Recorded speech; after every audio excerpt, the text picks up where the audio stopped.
Halo semuanya, balik lagi dengan saya teman-teman ya di Trader ID. Seperti biasa, hari ini saya akan membahas IHSG dan 6 saham ya teman-teman ya.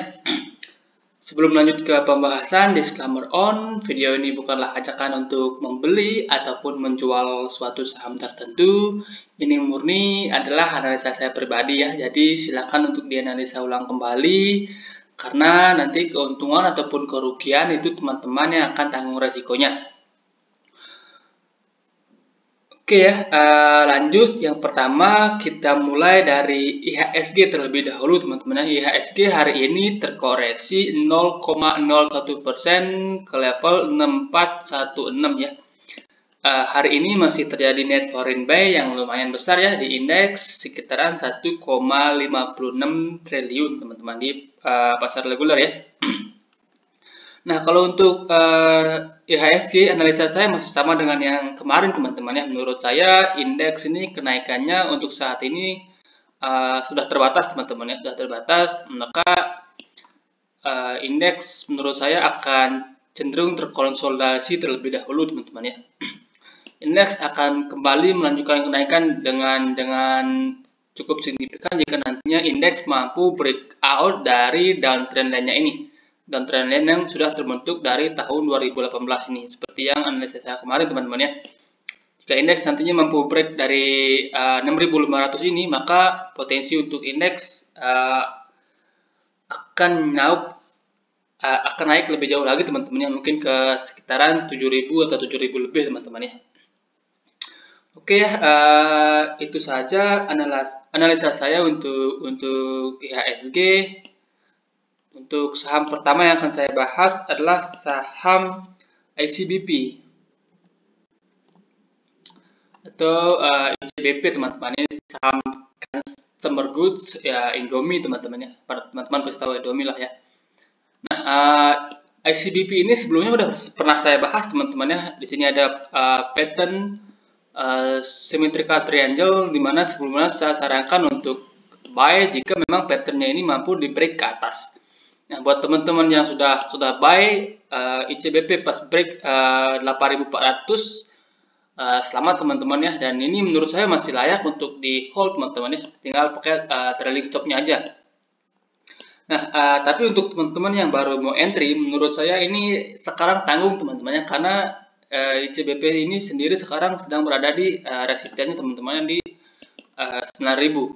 9.000 ini merupakan resisten yang cukup kuat ya untuk ICBP ini teman-teman ya. Dimana di sini pernah tersentuh, kemudian gagal di breakout dan kembali melanjutkan penurunan. Nah, menurut saya menarik untuk diperhatikan jika nantinya ICBP ini mampu breakout dari 9.000 ini teman-teman. Jika nantinya ICBP ini mampu break dari 9.000, apalagi breaknya dengan volume, maka teman-teman boleh spek buy ya. Ataupun kalau ICBP melanjutkan penurunan terlebih dahulu, teman-teman bisa tunggu ICBP di sekitaran 8.500 ya.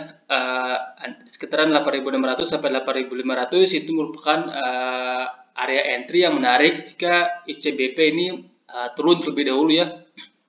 Nah, kalau nantinya ICBP breakout, teman-teman bisa buy jika ICBP ini break dari 9.000, maka target kenaikannya bisa saja ICBP ini ke sekitaran 10.000-an teman-teman ya. Dimana di sini ada pattern cup and handle, di sini cupnya, di sini handle-nya teman-teman ya.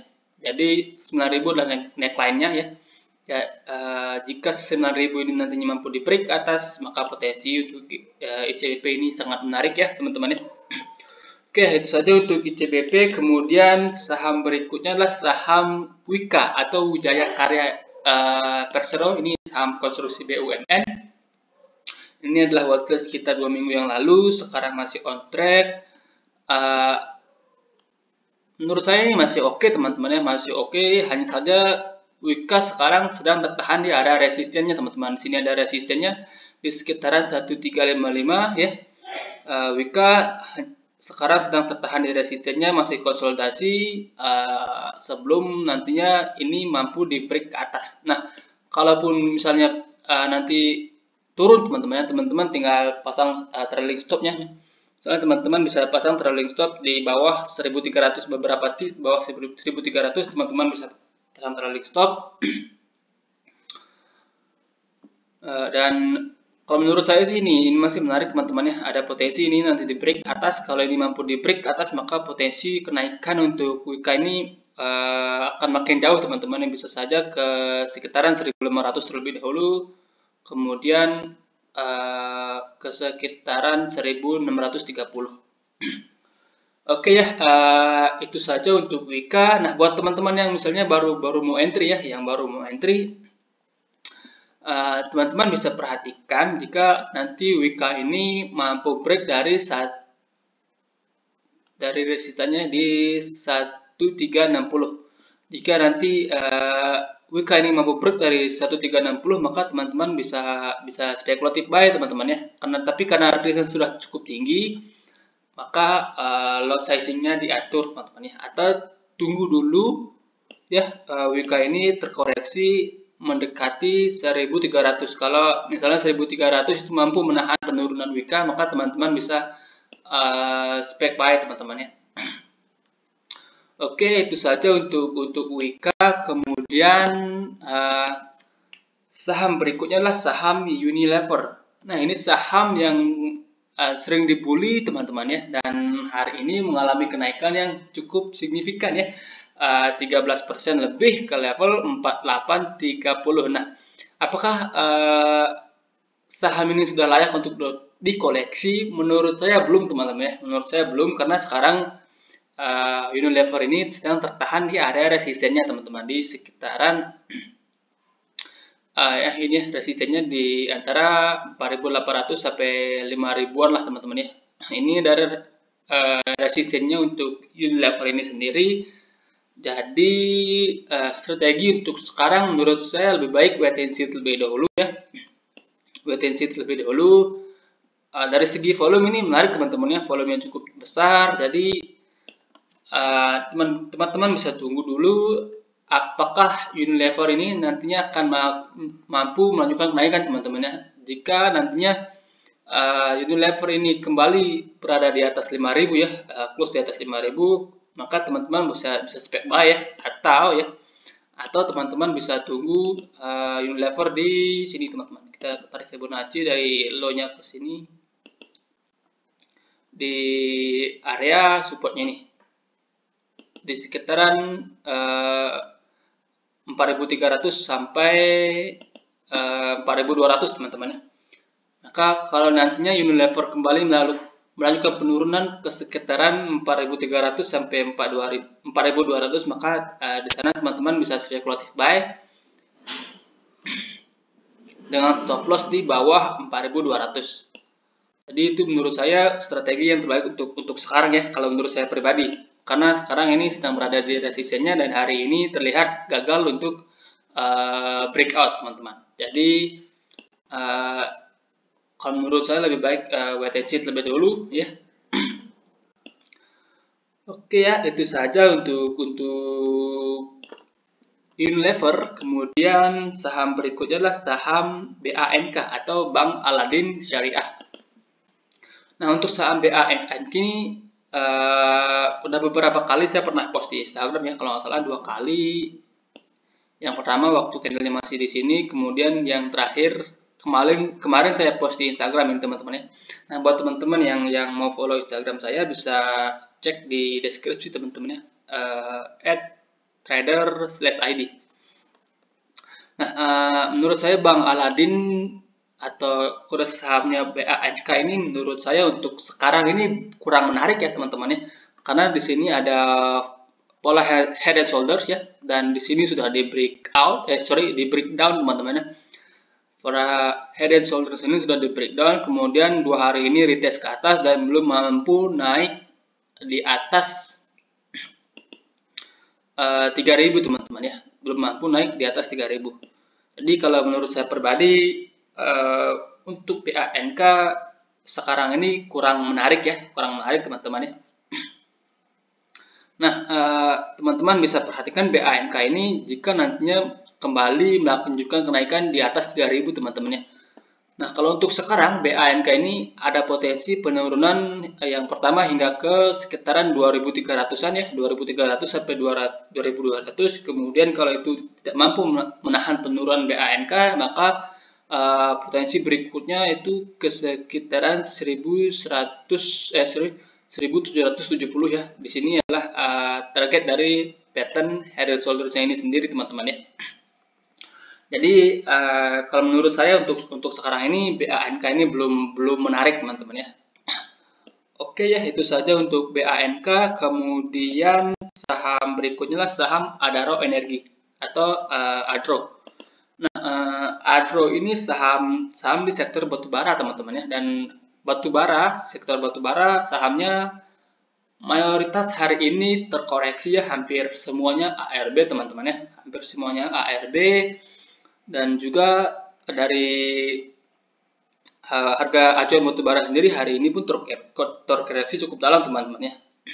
Nah, dan di sektor batubara ini sendiri kemarin sudah pernah saya bahas, teman-temannya, di Indika Energi ya, dan di sana sudah saya mention kalau batubara menurut saya akan terkoreksi terlebih dahulu, dan benar hari ini terkoreksi, teman-teman ya, ARB, dan menurut saya itu wajar, teman-teman ya. Menurut saya itu wajar karena saham batubara ini sudah naik cukup tinggi dalam waktu yang singkat, teman-teman. Jadi penurunan hari ini menurut saya masih tergolong wajar ya. Apakah ini ada hubungannya dengan penurunan harga batubara acuan? Menurut saya sedikit, teman-teman ya, sedikit. Kenapa? Karena harga batubara sendiri masih di harga di atas 200 US dollar, teman-teman. Itu masih terbilang harga yang cukup mahal ya untuk batubara sendiri, teman-teman ya. Jadi kalau menurut saya saham-saham sektor batubara ini masih cukup oke, teman-teman ya, masih cukup oke, masih cukup menarik. Nah, untuk saham Adaro ini sendiri teman-teman bisa perhatikan nanti Adaro di sekitaran sini, teman-teman ya, di sekitaran area 1600. Kalau mendekati 1600 ya, kalau mendekati 1600 teman-teman bisa cicil-cicil terlebih dahulu ya. Nah, kalau misalnya besok pagi-pagi ARB ya, maka menurut saya sih sudah menjadi area yang cukup menarik ya untuk cicil-cicil Adaro, teman-teman ya. Nah, kalau misalnya besok misalnya pagi-pagi Adaro ARB ya, teman-teman bisa tunggu apakah nantinya terlihat ada perlawanan di ARB. Kalau tidak adanya perlawanan, maka teman-teman jangan melawan, teman-teman, jangan melawan market kalau misalnya tidak terlihat adanya perlawanan. Nah, ciri-ciri adanya perlawanan itu sendiri teman-teman bisa pantau bid offernya, teman-teman ya. Kalau misalnya bidnya pagi-pagi tebal ya, di offernya pagi-pagi tebal ARB, kemudian tiba-tiba offernya itu hilang, maka itu teman-teman bisa berspekulasi, teman-teman ya. Oke ya, itu saja untuk Adaro, dan saham-saham batubara lainnya pun masih sama ya. Indika Energi kemarin sudah pernah saya bahas juga, ada potensi penurunan, dan CPO pun sama, teman-teman ya. CPO pun sama karena kenaikan sudah terlalu tinggi, jadi wajar, teman-teman ya. Oke ya, itu saja untuk saham Adaro. Kemudian saham terakhir adalah saham Mari. Saham Mari ini sebelumnya pernah saya bahas, teman-teman. Di sini ada target penurunan saya, dan tepat di sini mantul, teman-teman. Di sini adalah target penurunan dari bearish divergence-nya, teman-teman ya. Saya dapat ilmu dari Michael Yoh, dan ternyata tepat, teman-teman ya. Ini sini adalah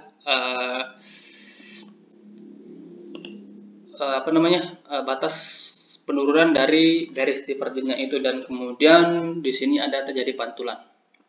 Nah, untuk sekarang apakah menarik untuk entry Mari? Menurut saya untuk sekarang belum menarik untuk entry sekarang, teman-teman ya, karena Mari sekali lagi tertahan di area resistennya. Nah, buat teman-teman yang udah buy di sini sih ini menarik untuk di hold, teman-teman ya. Tinggal pakai trailing stopnya aja. Nah, buat teman-teman yang baru mau enter ya, bisa perhatikan Mari ini jika nantinya Mari mampu kembali break dari 510 teman-teman ya, 510 atau ya 510, maka teman-teman bisa ikutan buy lagi ya untuk Mari ini sendiri teman-teman. Karena sekarang masih untuk resisten, teman-teman bisa tunggu setidaknya di sekitaran 460 ya. Kalau koreksi kita ke sekitar 460 dan terlihat ada candle hijau, maka teman-teman bisa spekulatif buy untuk Mari ini sendiri teman-teman ya. Oke ya, itu saja pembahasan saya hari ini, semoga bermanfaat dan jangan lupa untuk subscribe ya channel ini dan like, dan kalau ada saham yang mau di request bisa tulis di kolom komentar. Thank you.